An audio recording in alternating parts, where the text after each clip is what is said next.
Hey friends, welcome back to Well. It's Laura here, and today we are going to be diving into AI.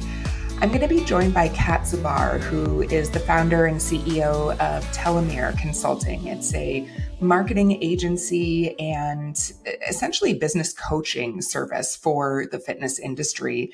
And Kat is one that really embraced AI and the potential early on. She's been somebody I've been following for the last almost year on really the nuances and details of how AI can impact studio businesses and the practical application.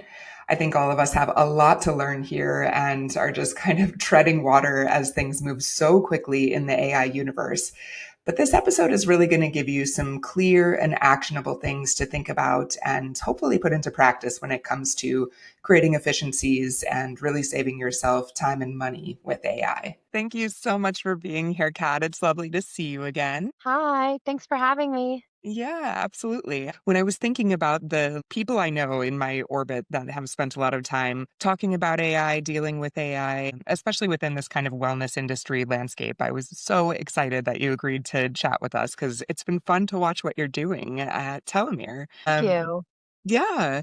So, if you wouldn't mind, before we really hit hard on AI and some of the technical details of how studios are using it, I'd love to hear about what started you into this little niche of our industry, how you started Telomere and what brought you into wellness. Yes, happy to. So, gosh, back in 2016, I first fell in love with boutique fitness when I found a studio I really loved. I was living in London at the time alone. The rest of my family was either in Switzerland or Argentina. And I remember this big moment of ditching ClassPass for an unlimited membership at this studio and really experienced the magic of boutique fitness firsthand. At the time, I was working in finance, feeling completely unfulfilled and looking to work in an industry that I was personally passionate about. So I then got my Pilates teacher certification to really learn the ins and outs of the industry and started teaching at that very same studio.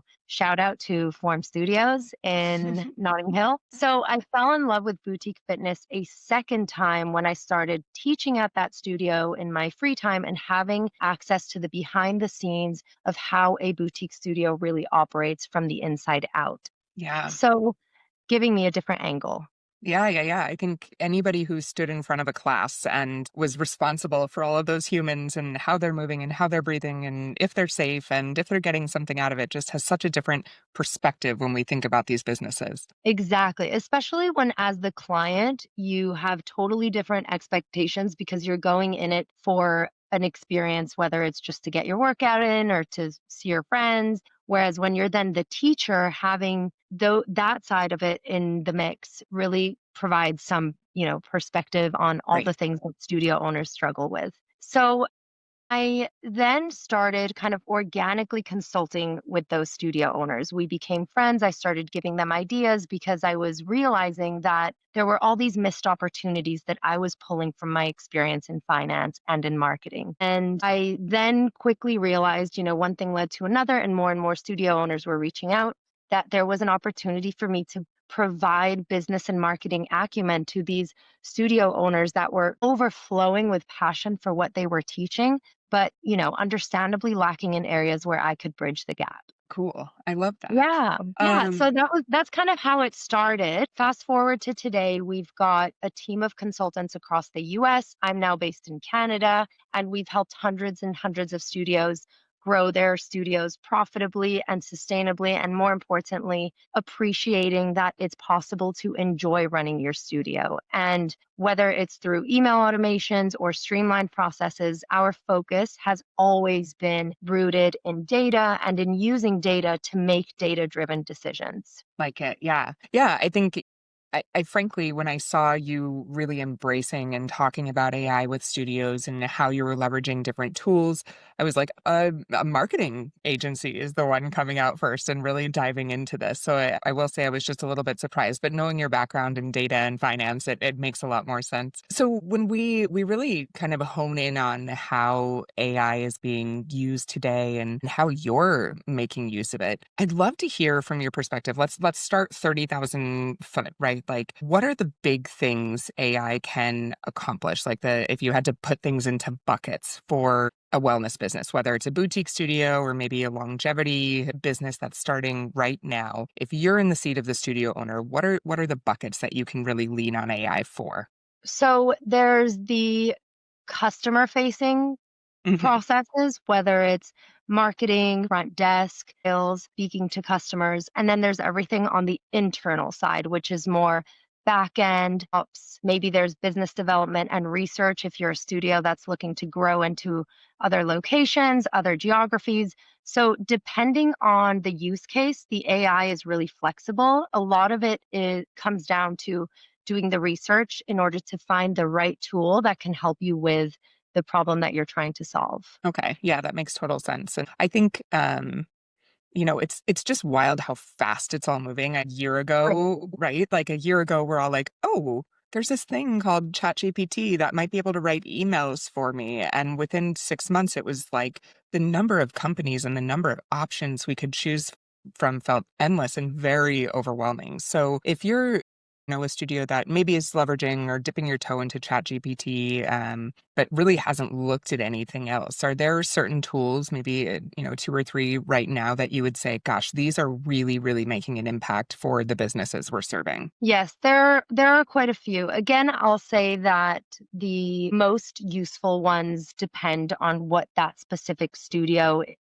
is currently trying to untangle. And there are so many every day that come out with either new iterations or previous applications that now have an AI component, which is making it a lot easier to use. So my favorites vary based on the week and the studio that we're supporting. Overall, top three, I would say that, well, let's put generative AI into one bucket, which is kind of the AI that helps you generate content.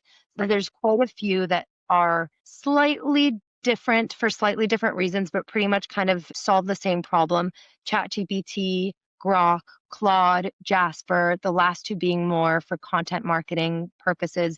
So those are really great for helping create content, whether it's longer form content for blogs. I really love to encourage studio owners to think about a blog that they might want to put into the world and then put it into AI with a list of keywords that they are currently working with.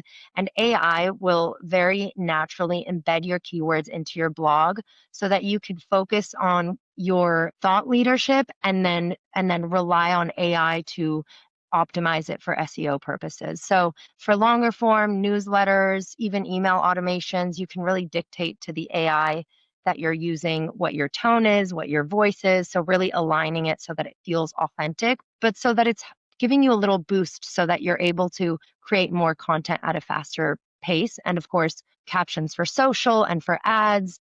You can really, repurpose content by using AI to tell it what it's intended for, what Yeah. platform it's going to. Yeah, and I'll let you keep talking about your other favorite tools, but I want to put a pin in the authentic piece because I do feel like that is a big fear and also honestly a legitimate concern with Totally. AI that we want to make sure this isn't just crap content that's being put out in the world. So pin in that, we'll come back to it. But okay, generative Agreed. AI, thinking about Claude, Jasper, ChatGPT. So for content marketing, you can use it. You can also use it for, again, doing research. Even I find that we're pushing new studio owners to it to explore the differences between different reformers Mm, or different megaformers. So business development and research, really exciting. So just for learning purposes, writing handbooks, training manuals, a lot of the things that have been in our head, putting it into paper in an organized way. So that's kind of the generative AI bucket. For a more hands on specific solution, we've been working with a company called SoundHound AI, which is a really cool solution. They don't work exclusively with fitness and wellness businesses, but they work a lot with them. And what they do is extremely transferable because service based businesses, as you know, are solving for the same thing. So it's a voice AI that essentially replaces your front desk staff.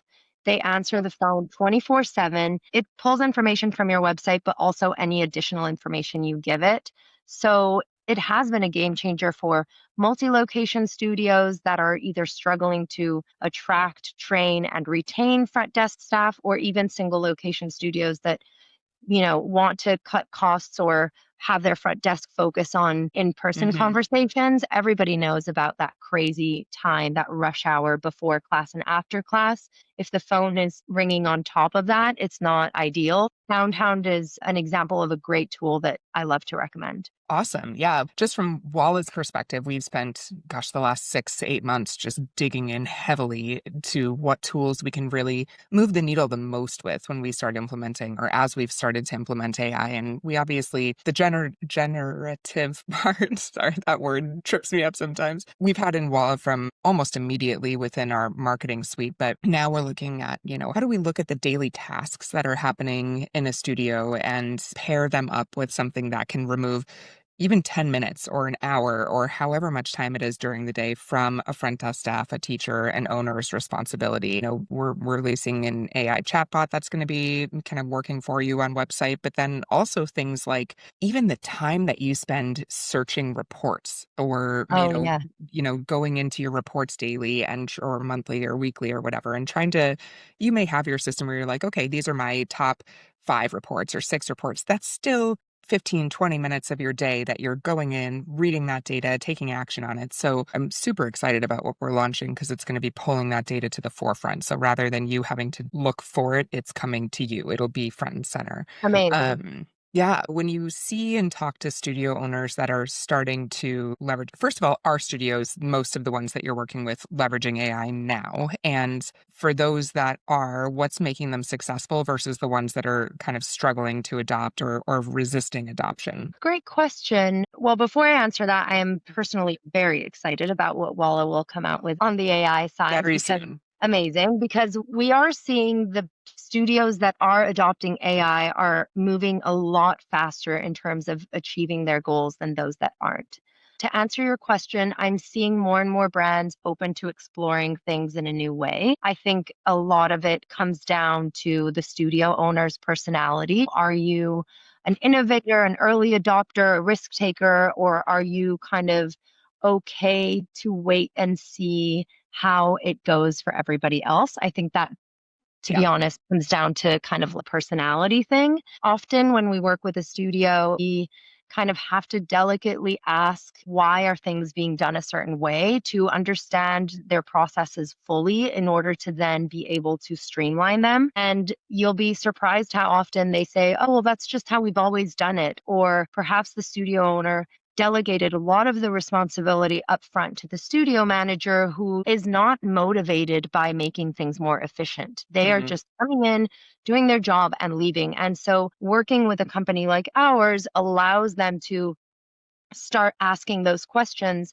which can be uncomfortable, but change is uncomfortable Yeah. often. And so slowly I'm seeing that owners are starting to realize that there is a more efficient path forward. I think when there's a cost and time savings associated to it, and someone that's willing to hold your hand through it, whether it's your booking software, your email provider, or your marketing team, if you're working with one, it feels a little bit safer to be handheld. So there's that. I mean, gosh, there on the larger scale, we're seeing AI being adopted across the entire fitness industry in a way that I am, equal parts terrified and excited about. Everything from, AI supporting, like you said, copy creation and emails, but also developing smart cameras to Mhm. prescribe programs based on the movements that it's watching us doing or not doing in specific exercises. It's going to completely change the game. And we're already seeing it happen in the gym environment. So when it trickles down into boutique studios, I think it's going to really enhance the entire experience in a way that we're not quite sure of yet. That takes me to my next question because I hear often one of the resistance points is that part of what makes boutique special and different from gym is that we have this personalization aspect. We actually interact with every human that walks in the door. There is some sort of connection happening. Some people started worrying about this when we automated so many of our emails and text messages, but do you think AI is going to detract or kind of take away from the personalized approach that boutique has right now? Or do you think there's a way that it can actually enhance that?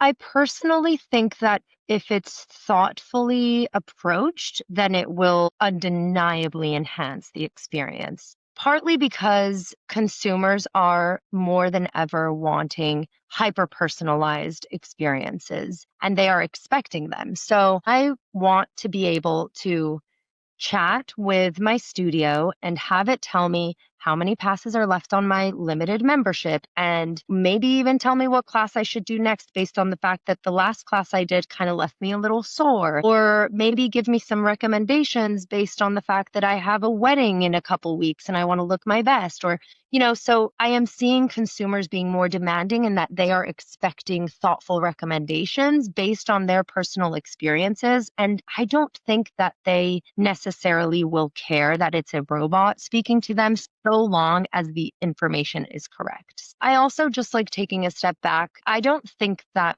we need to feel that AI is going to replace humans and therefore negatively impact the personalization piece that we know and love about boutique fitness. I think we need to embrace, I keep saying embrace because I feel like it's just like taking AI and like hugging it.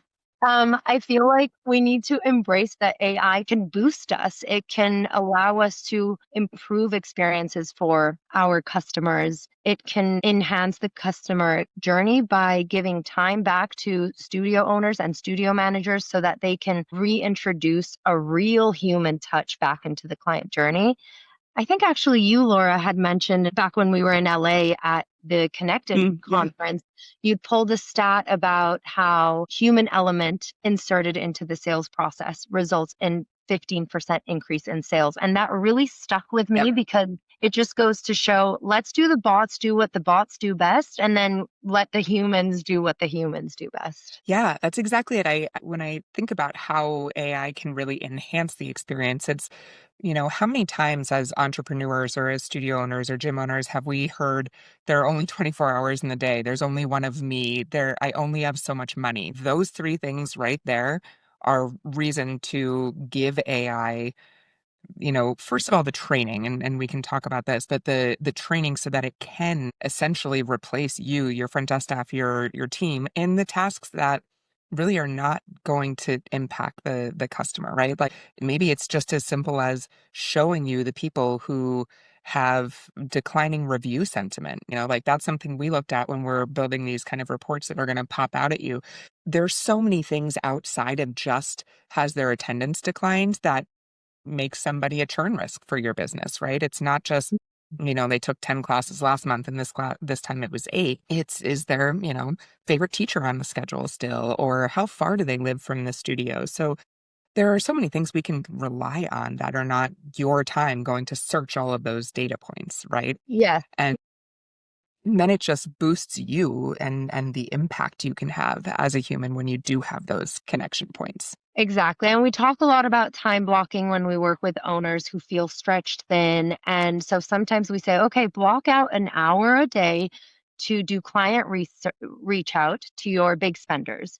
So imagine if you spent, 50 of those minutes actually reaching out to your big spenders instead of spending 15 of those 50 minutes finding the list and then the rest, it's pretty kind of Right. self-explanatory. Right. Okay. So when we've talked about this before, you've really underscored the importance of using AI well. And so much of that goes into creating an authentic voice and really teaching it what you want it to be. And not that this is a business use case, but it can be. The way I use ChatGPT, I've taught it everything about me, right? Like it knows my sign, it knows my Myers-Briggs, it knows all of my human design and my medical everything. I send it emails. I show it emails that I love that I've written, or the way I've written a blog that I really like. And that's generative, right? So I'm going to be asking it for things later and I need it to sound like me.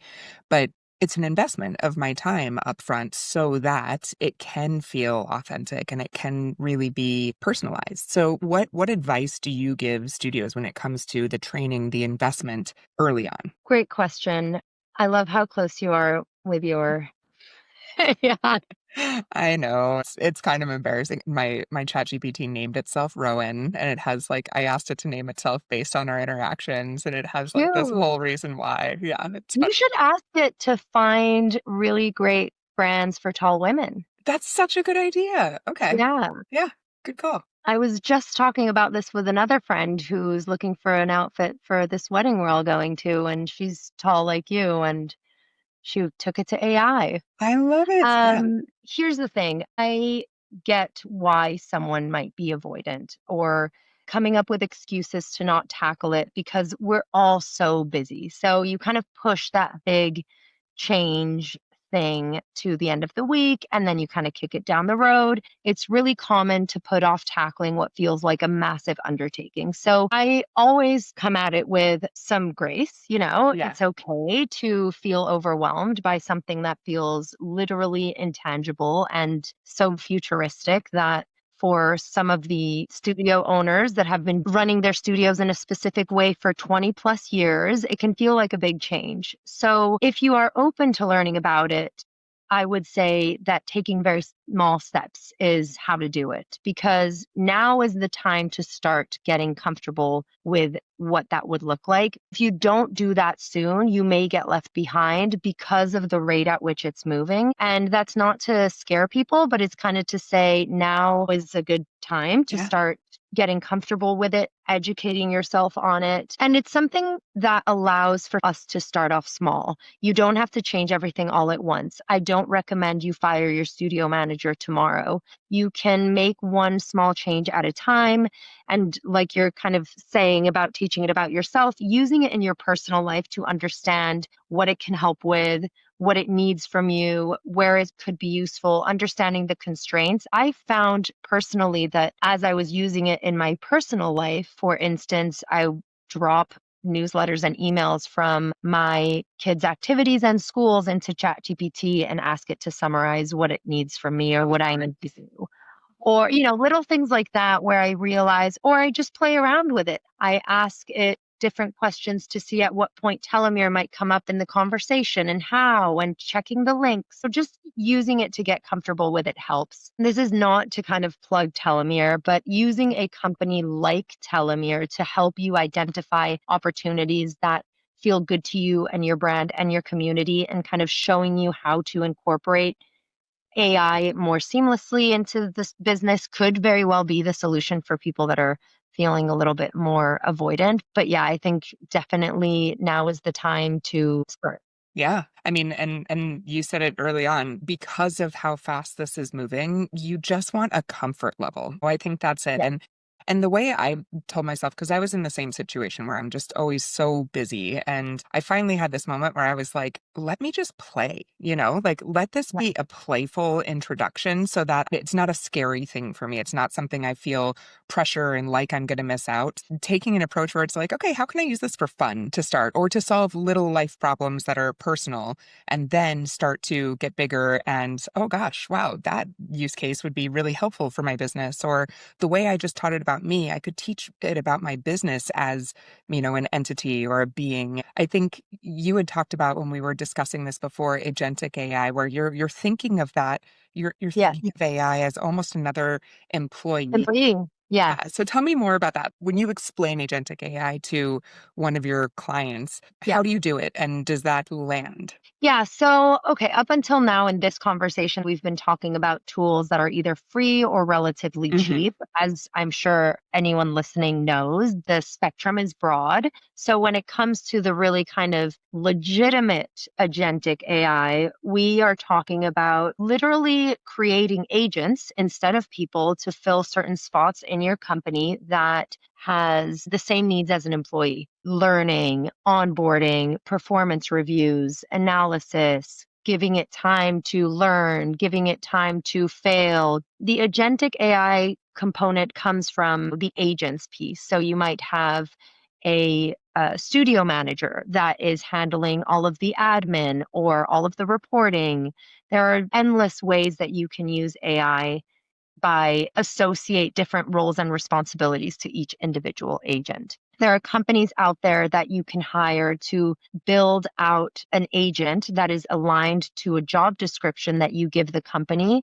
It Mm, costs around 20K a year to have that agent, you know, alive and breathing and in your realm, but you then have the need to manage them. So it's not as one and done as right. it may appear. It is a very kind of new concept because they're robots, but they need love. Yeah, they do. I mean, it's definitely, I laugh about it and I joke that mine has named itself and I have this like love affair going on with ChatGPT right now, but with Rowan. Truly, it's an interaction. And we know this in Walla because our AI within our support system, Finn, is amazing. And actually, like we're seeing Finn answer almost half of the questions successfully, like check the box. Somebody says, yes, thank you for doing your job. You answered what I needed. But we have somebody's dedicated time to making sure that Finn is continually being educated. And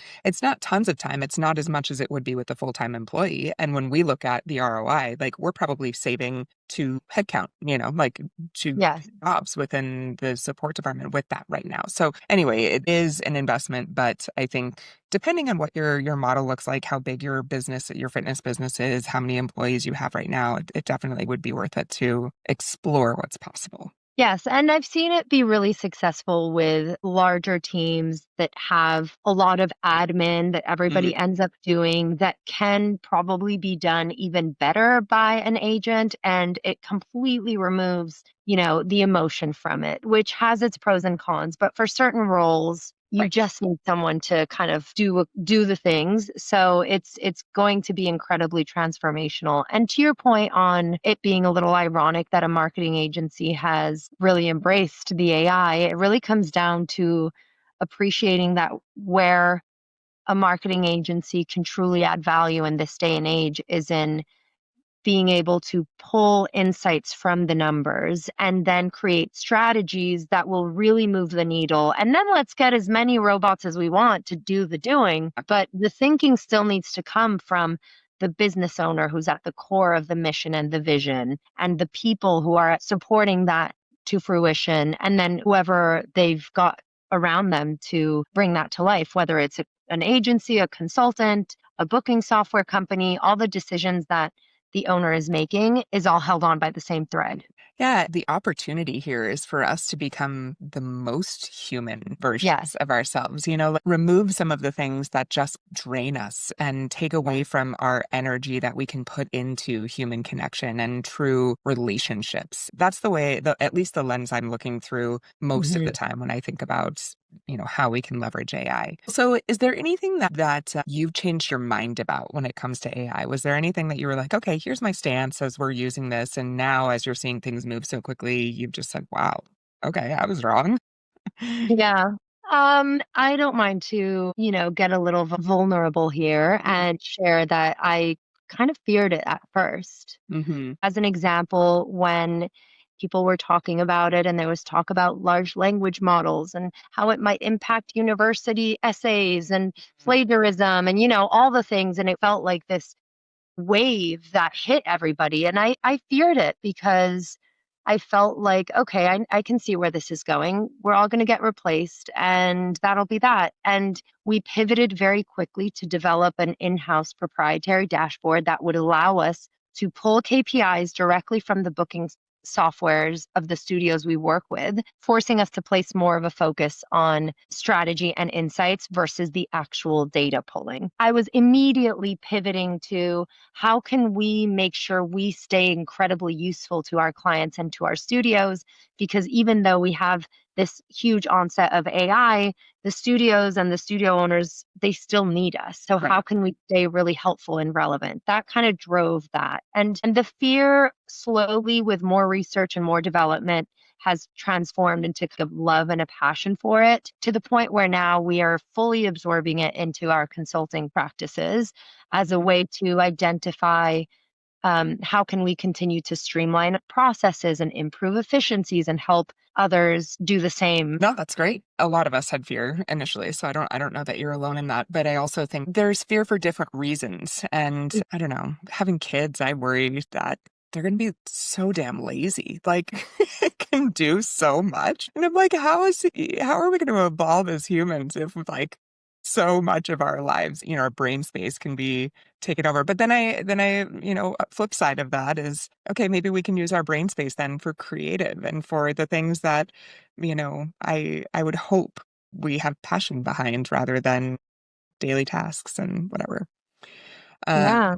Yeah, it's so interesting. I love right now that we get to be alive during this time, experiencing it all and seeing how it's being incorporated into different industries. I hope within the wellness industry and those of you listening within, boutique studios, gyms, fitness facilities, find ways that this can give you back time to spend with your clients and to be back in the things that make you happy about your job and bring you back to why you started in the first place. Okay, so let's shift out of AI for a moment. I'm just hearing, since you've talked to so many people in this industry, what you're hopeful about maybe outside of AI and wellness right now and fitness, and if there's anything that you're kind of it's driving you crazy, like both sides of the coin. What are you seeing? What are you feeling?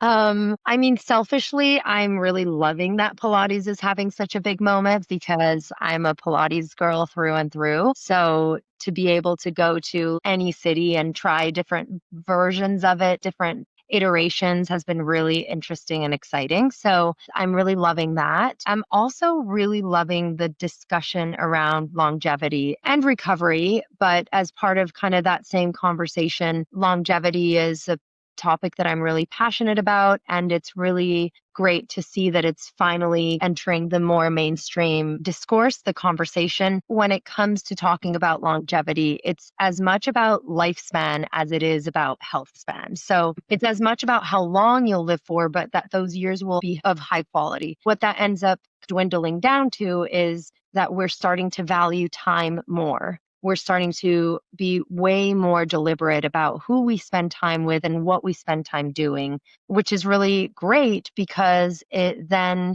continues to boost the continued focus on community, which is what is at the heart of boutique fitness. We're seeing a rise in social wellness and people being more focused on living longer, healthier lives. And at the root of that is spending time together. So that's super cool. It's all obviously very ironic because we're also obsessed with technology, wearables, and that is actually kind of driving me a little bit crazy personally because there are certain things that I don't want to know. I mean, I'm very sensitive about my sleep.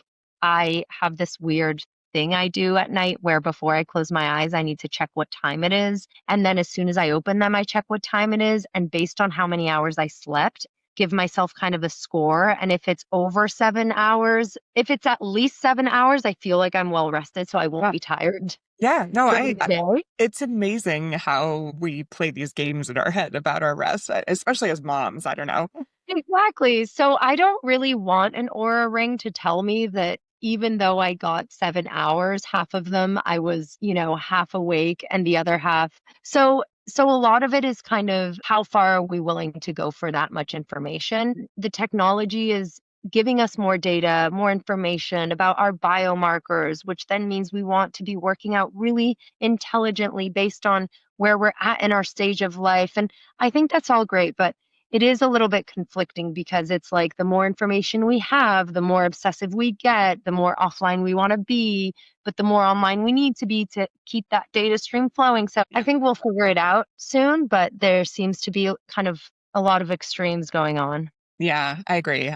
I actually was a big Aura Ring proponent for a couple years, and I got to that point too where I was like, Okay, damn it. I thought I slept well last night. Now this is telling me I have like a 60s. No, leave me alone. I'm gonna be like it really started impacting the way I approach my day. So I'm back into analog. Like I don't wear anything anymore and I kind of feel good about it. So Great. As long as you um slept 7 hours, you are well rested yeah, queen. exactly. All right. Well, I love to wrap up with kind of a fun question, and I thought since you are in the marketing world, this might be a good. I'd love to hear your thoughts. What's the most compelling ad you've seen lately? Doesn't have to be fitness, doesn't have Oh, to be wellness, but is there anything you've seen lately where you're like, damn, they just nailed it? oh my God. David, the new protein bars. Okay. Absolutely floored. Like, I am literally obsessed with their marketing. I have yet to try the bars. I have been following the story a little bit just because I follow some of the guys that have invested in it, but they recently launched in Canada. I meant to send this to you actually Oh, because cool. we need to do a big splash when Walla hits Canada. Canada. Um, but it has just been absolutely genius. So just how funny it is and how to the point and how there's all these clever play on words.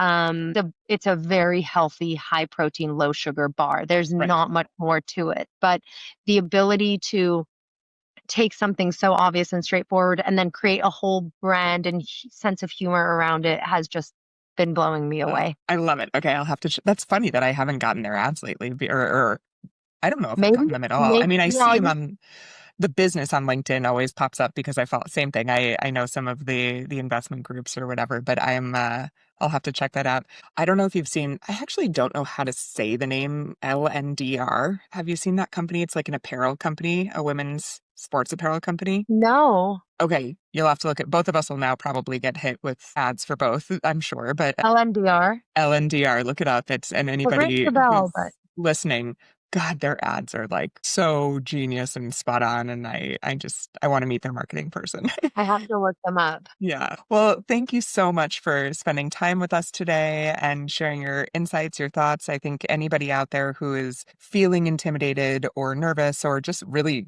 too busy to think about how you can bring AI into your business, Cat and Telomere are such a great resource. And if nothing else, I know you've got some articles out there right now, some blogs that would be a good starting point for a lot of businesses. Tap into it, dive in, play around, have a playful attitude about it. And I'm just so grateful that you were able to share your wisdom with us. Yes. Thanks so much for having me anytime. Awesome. All right. We'll see you Okay. soon on Well, Well, Well.